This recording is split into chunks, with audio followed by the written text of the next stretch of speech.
Let's think of the relationships between some villains and their heroes. The Joker craves the Batman's attention non-stop. Every crime the clown commits is also the freaking Bat'll come and play with him. Lex Luthor loathes Superman because the Man of Steel represents humanity at its best, and Lex believes an omnipotent problem solver stops mankind from achieving its own potential. Magneto and his Brotherhood believe humanity will never accept his kind. The only options are enslavement or extinction, while the X-Men strive for peaceful union between man and mutant. But between Bullseye and Daredevil, there is just hatred. They don't philosophically clash. There wasn't a great betrayal. They're not two sides of the same coin. Bullseye wants to murder people, and Daredevil stops him. And somehow, this simple relationship has spiraled into one of, if not the, most brutal, raw, and human rivalries in all of fiction. Bullseye began life as just another fun gimmick villain for Daredevil to fight. He was cocky, he took pride in his ability, and he loved to put on a show. But Daredevil outperformed Bullseye at every turn, and the villain didn't like that. Every time they fought, Daredevil would just barely pull out a win, getting better and better as Bullseye's confidence and reputation got worse and worse. Until his hatred evolved into fear. The last we saw of the Grand Assassin Bullseye, deadliest in all the world, had him a trembling mess against the man without fear. But that all stops now. From the mind of visionary Frank Miller comes what I consider to be a defining story in the life of Daredevil. Welcome to Daredevil VS Bullseye.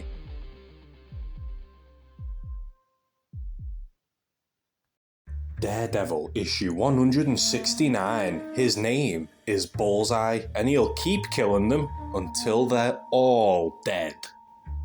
A television interview of blind Hell's Kitchen lawyer Matthew Murdoch is interrupted by an emergency broadcast. The super criminal known as Benjamin Poindexter, aka Bullseye, the world's deadliest assassin, has escaped. The killer was being prepped for surgery at a midtown hospital when he broke free, and New York City is once again going straight to hell.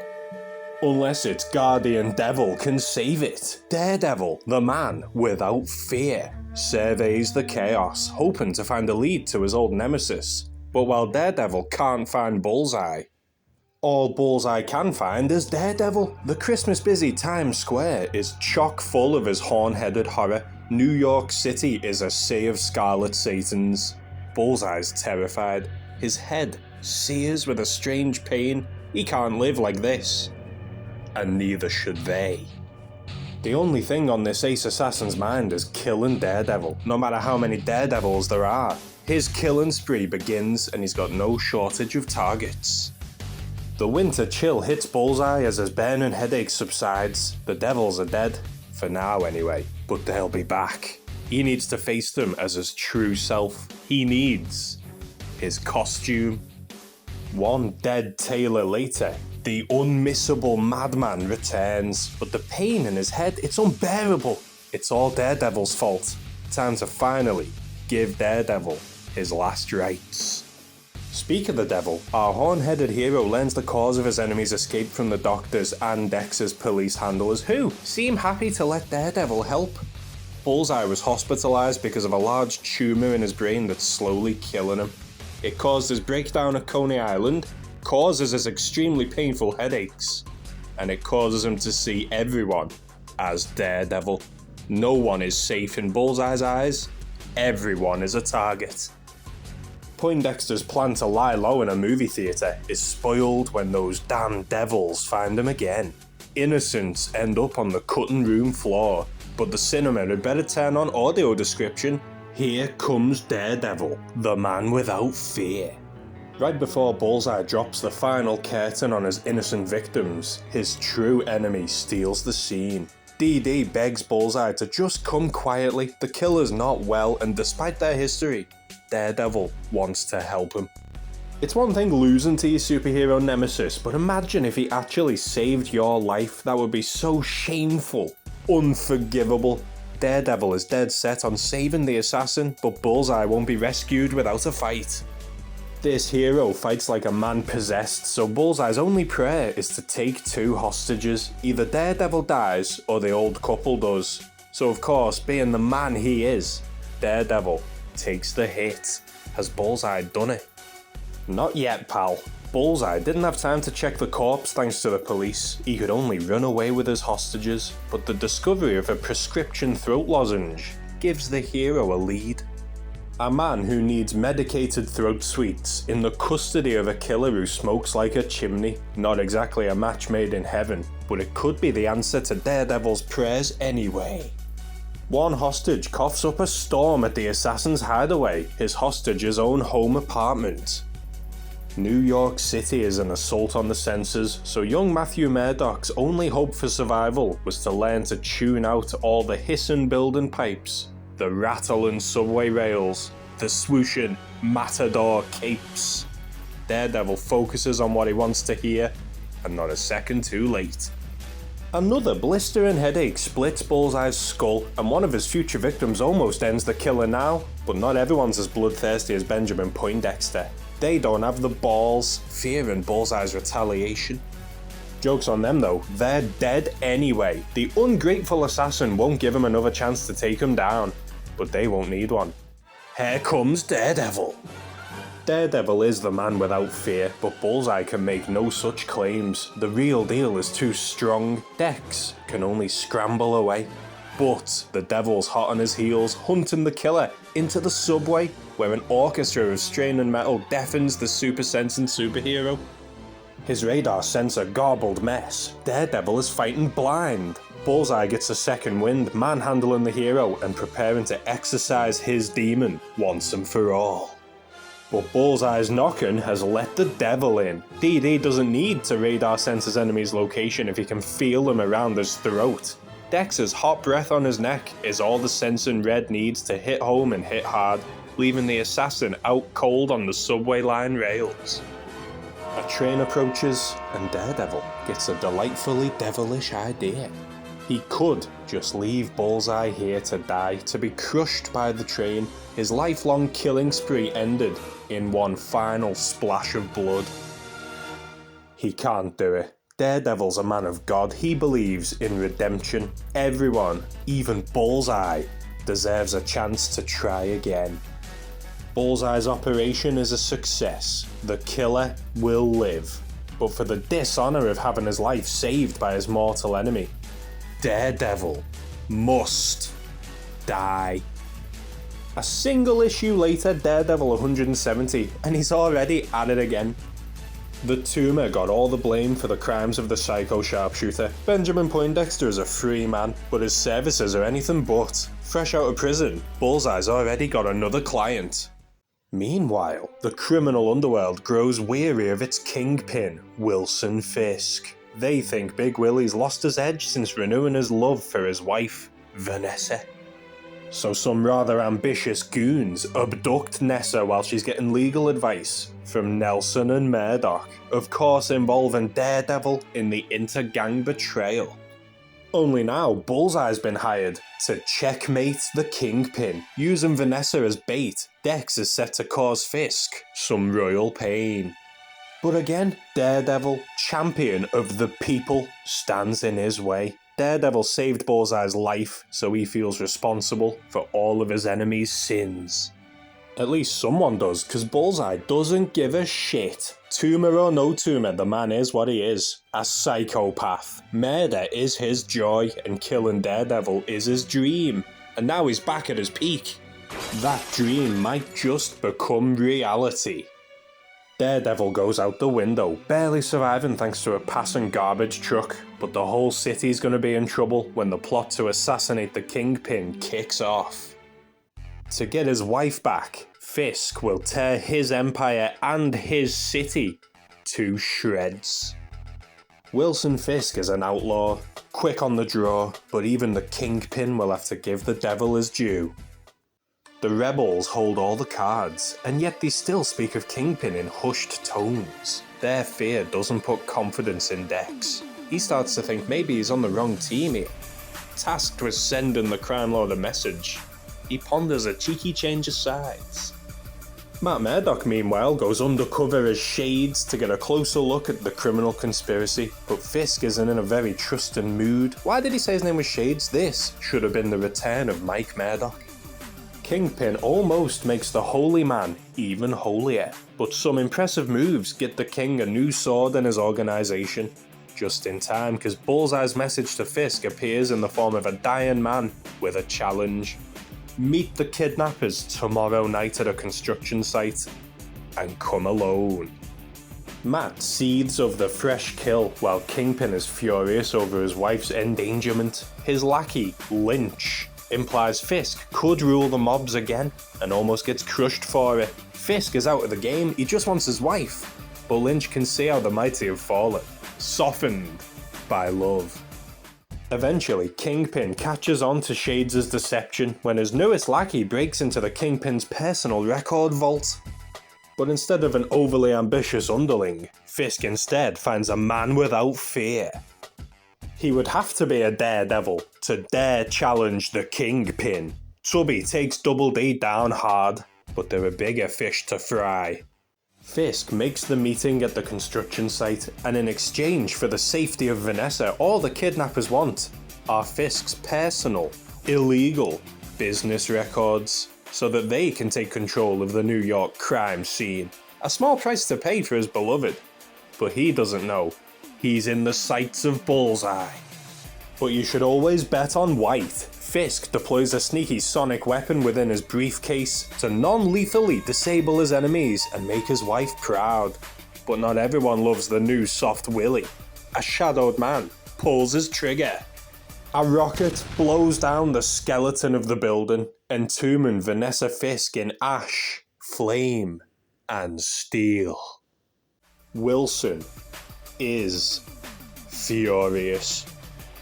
Bullseye and his bosses escaped, but they won't get away with this. His heart torn asunder, the Kingpin of crime will make them pay. The outlaw is back, but answer me this. How do you kill a man without fear? I don't know, maybe drowning him? How many times will Marvel name a story gang war? I can name 3 right now. Daredevil escapes Fisk's dank death trap using his radar sense to scan the quickest way to the surface. There'll be no hell or high water for this devil tonight. Good thing too, because the Kingpin of crime is back, baby! This is like the 3rd time I've played Lap Dance now. Without his wife to dull his edge, Fisk obliterates any chance the criminal rebels had of getting a foothold in his city. And they're getting scared now. Bad news for the boys is good news for Bullseye. The more desperate his clients get, the more they'll be willing to pay him. Fisk's secret documents can make or break a criminal empire, and now that they're wanted by both the rival gang and Daredevil, Kingpin trusts his top man Lynch to move them to a safe place, while he turns the vault his enemies think hold the files into a booby trap. But Lynch seems to flinch at Fisk's voice.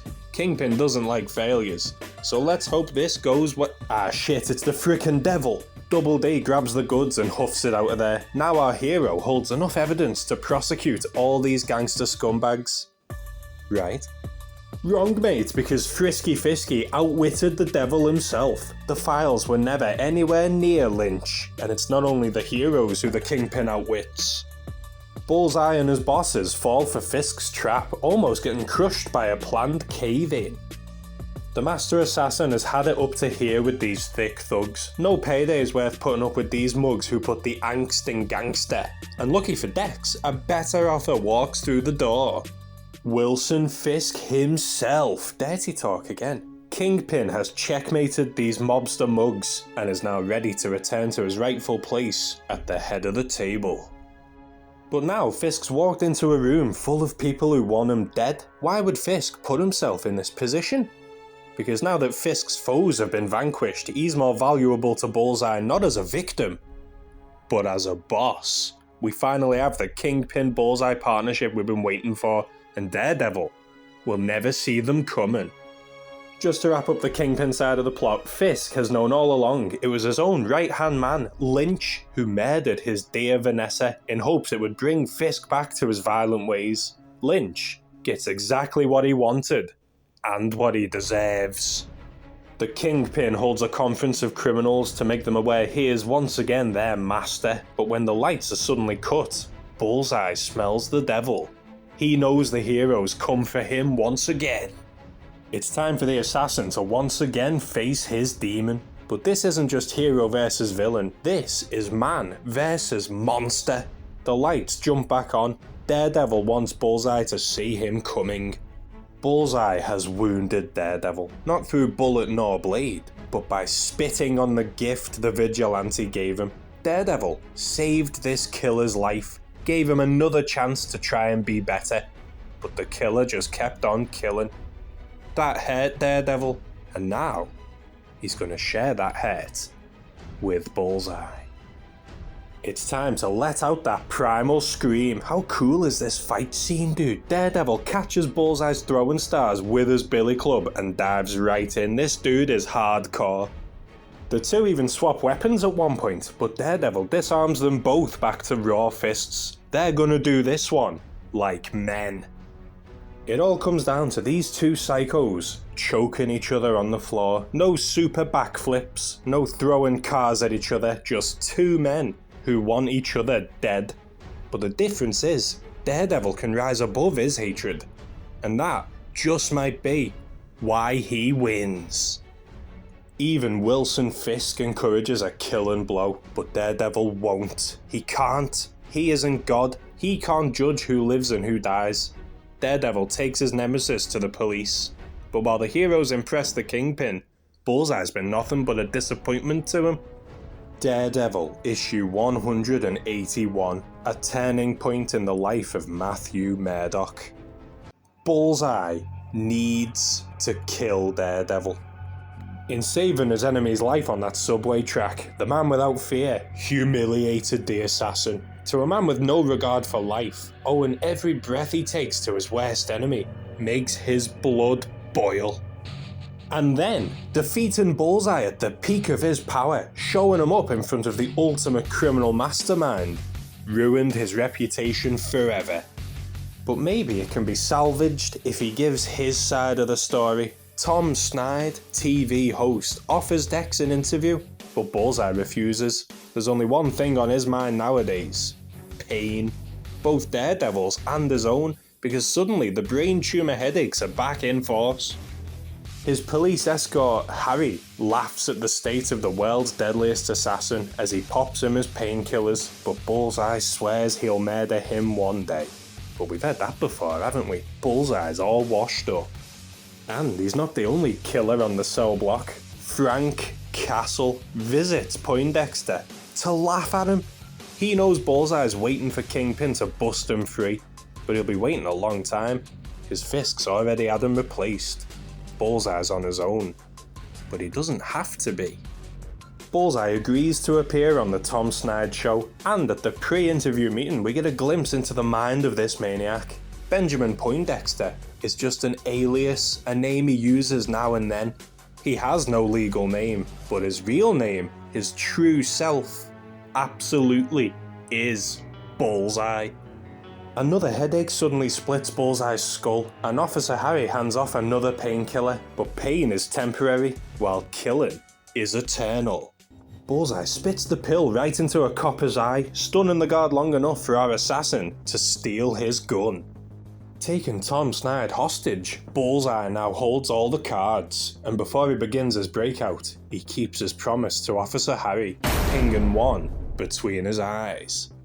Pitted against a police helicopter, armed with only a TV microphone, things look bleak for Bullseye, but you've got to remember that this fella never misses a trick. Bullseye bonks the police sniper on the head with his empty revolver and uses the microphone cord to drag himself onto the helicopter, hijacking it in mid-air. And now that Bullseye's free, all of New York is a target. But first on his hit list, whoever's replaced Dex as the Kingpin's favourite weapon. One of their mutual acquaintances tells Bullseye the name of his competition. the ninja woman known as Elektra. Unbeknownst to Benjamin Poindexter, Elektra is also an enemy of the man without fear, but she's also so much more. Perhaps the love of Matt Murdock's life ever since they met in college. Matt astounded Elektra with his powers, his knowledge, and his fearless outlook on life. He could sense the gentle soul inside her so much that he shared secrets he'd never shared before, but when you dance with the devil, you're gonna get burned.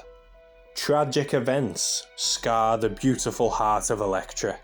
Fundamentally changed, any hope she had of a lovely life with Matt dies alongside her father. Elektra's world comes crashing down, and she leaves her old life behind to begin a new one. A darker one. Now a ruthless mercenary, she finds herself the current sharpest sword of the kingpin of crime. But not if Bullseye's got anything to say about it. Bullseye studies his prey and stumbles upon a theory that blows his tumour-poisoned mind. Pictures of Elektra's target, Matthew Murdock, stare something sour in Dex's mind. Murdock looks an awful lot like Daredevil, doesn't he? But no, he's blind. It's impossible. The master assassin finds his blood-red rival in the midst of failure, refusing to murder her target, Foggy Nelson. Bullseye might have found her in a weak moment, but that doesn't mean Elektra's weak. She keeps pace with the maniac marksman, but rubbing up to a hero like Daredevil's made her soft. Just like with the Kingpin and Vanessa, the goodness of one has blunted the evil of the other. Bullseye, however, is evil incarnate. Elektra may be good, but Bullseye is magic. He impales his competition on her own sigh, proving once and for all who is truly the world's deadliest assassin. Elektra limps away to die. The streets of New York are greased in Elektra's blood as she makes her way to the one place she can die in peace. In the arms of Matthew Murdock. Bullseye has murdered the true love of his greatest enemy, and he doesn't even know it. Yet. At the coroner's office, Bullseye watches with glee as Murdock answers police questions over Elektra's corpse. But when Bullseye speaks, Murdock tenses up. His body language, he's posed and ready to fight. Suddenly Bullseye's crazy theory about Murdock and Daredevil doesn't seem so crazy. The truth is confirmed when Murdock expertly deflects a thrown scalpel. Bullseye knows the truth. Matthew Murdock is Daredevil. And he wastes no time grassing him up to the Kingpin, but Fisk refuses to believe a blind man could be such a source of disruption to his empire. Enough tall tales, Fisk says. Bring him the head of Daredevil, and Bullseye's back in the fat man's good books. But even knowing the truth, it's not going to be that easy. For Murdock, this is no longer about doing the right thing. It's not about being a hero. It's not about helping those who can't help themselves. Now, it's all about revenge. Midnight. Bullseye infiltrates Murdock's home. There's the ginger bastard now. Dex readies his gun, preparing for an unsatisfying end to his hated enemy.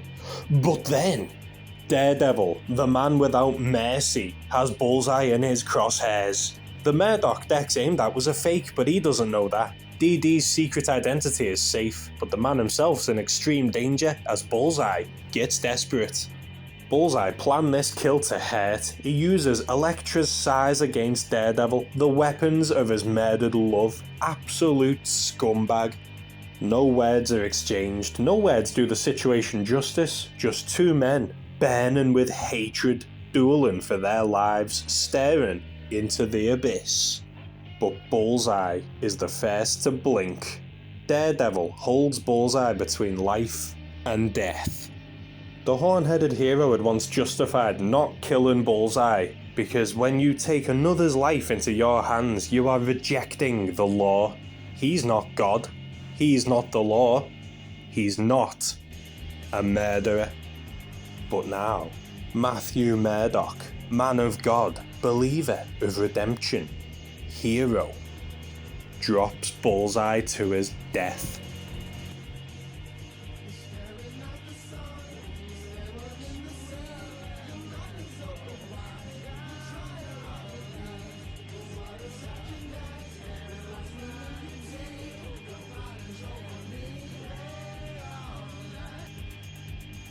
Almost. Bullseye is left paralysed, every bone shattered, breathing through a machine and eating through a tube. But he still has that hatred and his hopes for next time. Daredevil has fallen from grace. Bullseye's pushed Matt so far he was willing to not only break his vigilante rule, but he tried to commit the ultimate sin, going against his faith, the very core of his being. How can Matt live with himself after this? Can he be redeemed? Or is he doomed to just keep falling deeper and deeper into this hell of Bullseye's creation? For the next issue, we've got a dramatic reading from comic book YouTube legend MN Stash, a story of Daredevil at his lowest, facing a Bullseye who can't fight back. This is issue 191, titled Roulette.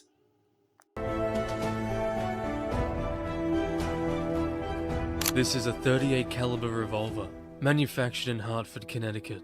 It is one of the most popular handguns in America. It is not a target pistol, nor is it useful for hunting animals, large or small, as its accuracy cannot be guaranteed for long-distance shooting. No, there's only one thing this weapon is good for. Only one reason it's bought, stolen, or smuggled onto the island of Manhattan. It kills people. Daredevil raises the gun to his temple. His face is unreadable, void of any emotions, and he pulls the trigger. The hammer viciously snaps forward, but eerie silence fills the room. Because there's no bullet. Because so far, there's a guardian angel on the devil's shoulder. Matt came here today to sit in front of the enemy he hates more than anyone else, and put the fear of God into him by playing a simple game of Russian roulette. And Bullseye, the man who recently killed Elektra, can do nothing but watch. For he's trapped in a body that no longer obeys him, leaving him only able to stare into the eyes of the devil who wants his due. It's his turn now. Matt grips the gun tight, the barrel locked on Bullseye like a silent judge, and without a second thought, pulls the trigger once more. Again, there's no bullet. Bullseye stares into the soul of a man he's broken. His own eyes betray terror, whereas Daredevil's stay unreadable. Slowly he raises the gun, then presses it under his jaw. This marks round 5 of 6. It's either his life or Bullseye's. He pulls the trigger. The hammer snaps forward, yet no bullet comes out. That's 5. Lucky for Daredevil. The gun swings back towards Bullseye, aimed directly at his face again, and for a moment, just a moment, there's something in his eyes, a look of concern. Genuine or not, it's almost poetic coming from a maniac like him. What is he really giving people, running around in a costume punching crooks? What is he showing them? Is he proving that good wins out? That crime doesn't pay? That the cavalry is always on its way? Or is he proving something else? That any idiot with fists for brains can get his way if he's fast enough, strong enough, and mean enough? Is he fighting violence or teaching it? His mind drifts again to another story, another piece of his past he keeps buried deep. It's long before Jack Murdoch died, when Matt was just a boy. His father made him promise to study, to make something of himself, to build a life worth more than a second-rate boxer's. But mostly, he made Matt promise never to fight. He was afraid, terrified his son would end up like him. And it was tough, harder than his father ever knew. And once, just once, Matt failed. He was Chucky's age when it happened. Walking home from school, the local kids made his life hell, tormenting him every chance they got. They called him names, but the one they'd use over and over again was Daredevil. But this time, they took it further. One of them snatched his book, the one his father bought for him with the last money he had. Matt pleaded for them to give it back, but they didn't care. And then, they started tearing the pages. Something in Matt snapped. He let the devil out. He let them have it. And for the first time, he fought back. And it felt great. But when he got home, still buzzing from the rush of beating his bullies, his father was there. And he was drunk. He was furious. He works himself to the bone every single day, taking jobs no self-respecting man would ever take. All for his son. For his son's future. And now, after all of that, after everything he's sacrificed, his kid comes home from a fight. To Jack, it feels like a betrayal. Matt barely has time to react before his father is in his face, yelling and raging. His eyes go wide, horrified at what his father is becoming. He tries to pull away. He tells him he's hurting him. Jack growls back. "I'll hurt you all right," he says. Then he swings a backhand across Matt's face. Matt stumbles, crushes to the floor, blood on his face. He looks up, staring at his father in complete shock. Jack freezes. He knows immediately what he's done. But as he tries to apologize, Matt is already gone. He runs. And that night he perches himself on the Brooklyn Bridge, just thinking about right and wrong, about how even his father, his hero, could do bad things. And if he needed rules to follow, if even he could cross a line, then so did everyone else. There had to be something keeping people like his father in check. And so by morning, the course of his life was set. Matthew Murdock would become an attorney. Back in the present, the gun is once again firmly in front of Bullseye's face, closer than before.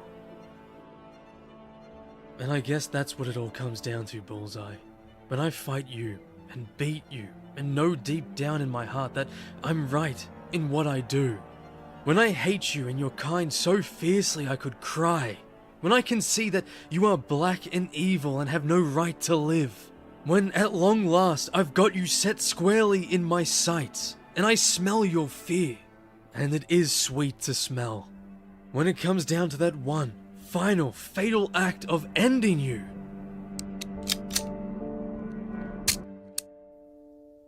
My gun has no bullets. Guess we're stuck with each other, Bullseye.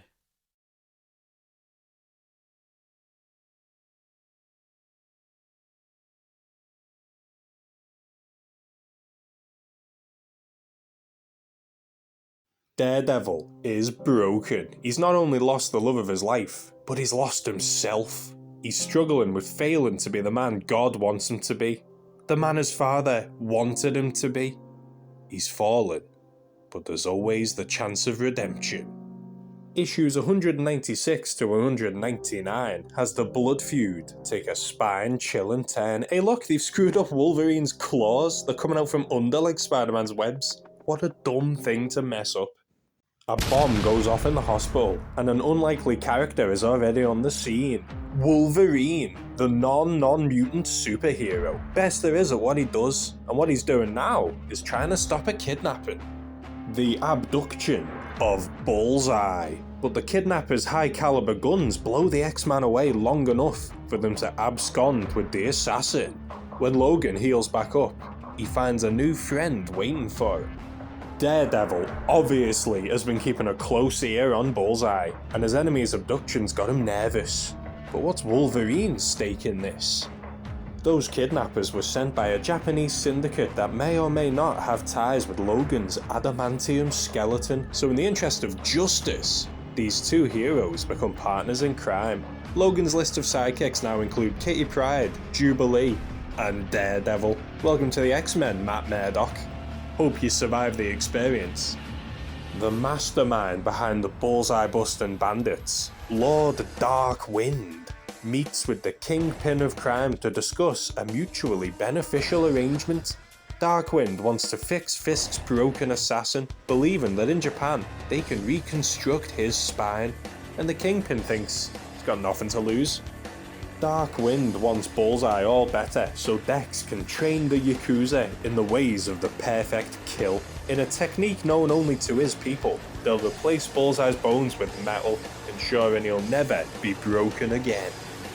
Daredevil and Wolverine try to stop the boat, but they're held up first by a platoon of goons, and then by their moral differences. The Wolverine is too much of an animal for even the new bloodthirsty Daredevil, so the partnership is dissolved.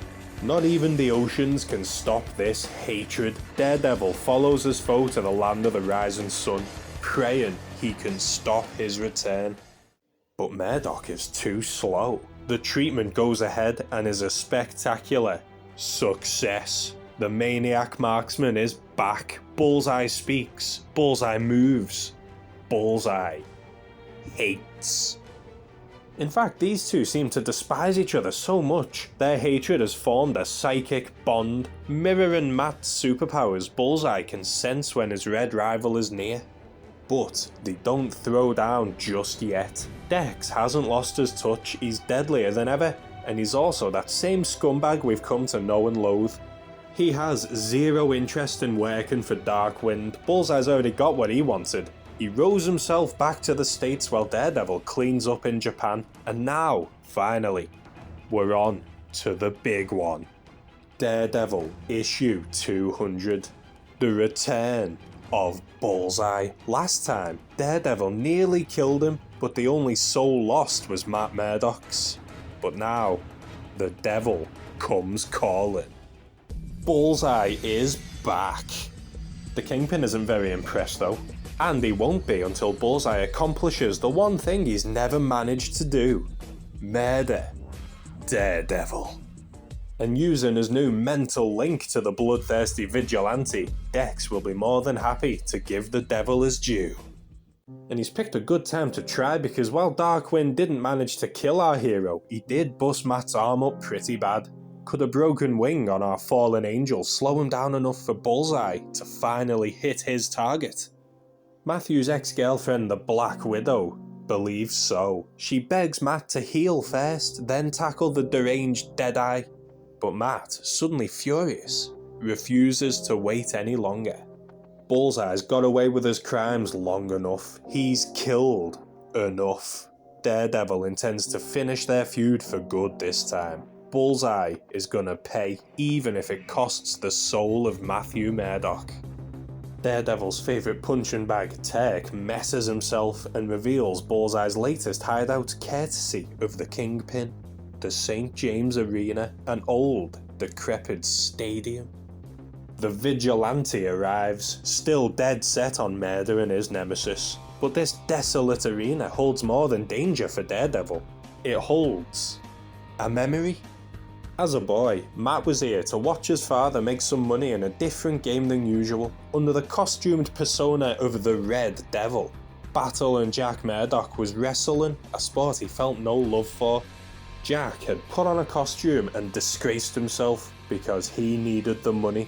But deep in his soul, Jack had known this was not who he was. He tells young Matthew that there's never a reason for not being what you are. But that was the past. Right now, there is only Bullseye, the enemy that's consumed Daredevil's every waking moment. Their new mental link hasn't given either masked man any sympathy for their foe. Both intend to fight here to the death. Bullseye's practice hasn't made him perfect enough to defeat the devil. Even with only one arm, Murdock keeps up with the sharpshooter. But this killer's been widening his horizons. Anything and everything was a weapon in the hands of Bullseye already, but now he's also a grandmaster of every tool in his arsenal. And Bullseye's weapons aren't just physical. He psychologically assaults his enemy by unveiling Elektra's Sigh, the weapon he used to murder Matt's beloved. And he mocks her memory. Now Daredevil is well and truly pissed off. Matthew no longer cares about justice. This fight is purely revenge. But they don't call him Poindexter for nothing, always planning ahead. Bullseye reveals his stashed handgun and blasts Daredevil into a daze. But before the devil goes to hell, he's got some things to answer for. Daredevil saving Bullseye's life on that train track filled the villain with raw hatred for his nemesis. The embarrassment of owing his life to his most hated foe had pained him. But getting his spine shattered was fair game. Brutal, just the way Dex likes it. But the Russian roulette, not even bothering to finish Dex off as though he wasn't worth killing, that was an insult. So he's gonna do the exact same thing to Daredevil. Every corpse Bullseye creates from now on will hang on Daredevil's head. Unless he finishes this fight right now. But then, right as the demon has the chance to end this bastard, his father's words echo in his mind. There's never a reason for not being what you are. This violent vigilante, this bloodthirsty marauder Matthew's been ever since he dropped Bullseye. Is this what Daredevil truly is? No, no it is not. The grim avenger Matt had become, his darkest days, they weren't caused because of grief that he failed to murder Bullseye. They were caused because he had tried to murder Bullseye in his moments of weakness. He'd gone against his faith, against his soul, against all he believed in and all that he is. But now, he has redeemed himself. Daredevil hands Bullseye over to the police, and while one offers to help Daredevil with his injuries, he refuses. He'll be fine, he says. And now that he's finally himself again, he will be fine. There's never a reason for not being what you are. Daredevil, the hero without fear, is born again. Holy shit, dude, how badass was this storyline? How cool is Daredevil? The writers broke Matt down to the very essence of his character, pushed him further than he's ever been before, and then pulled him right back from the brink. And of course it had to be Bullseye that made Matt doubt who he is to such a degree. Dex truly is Daredevil's best and worst villain. Bullseye's got a cool gimmick, a cool costume, and an ice-cold personality that contrasts with Matt Murdock's warm, caring and brave life. And just the absolute hatred they share is something special. But in the end, Bullseye missed his target, while Daredevil was redeemed.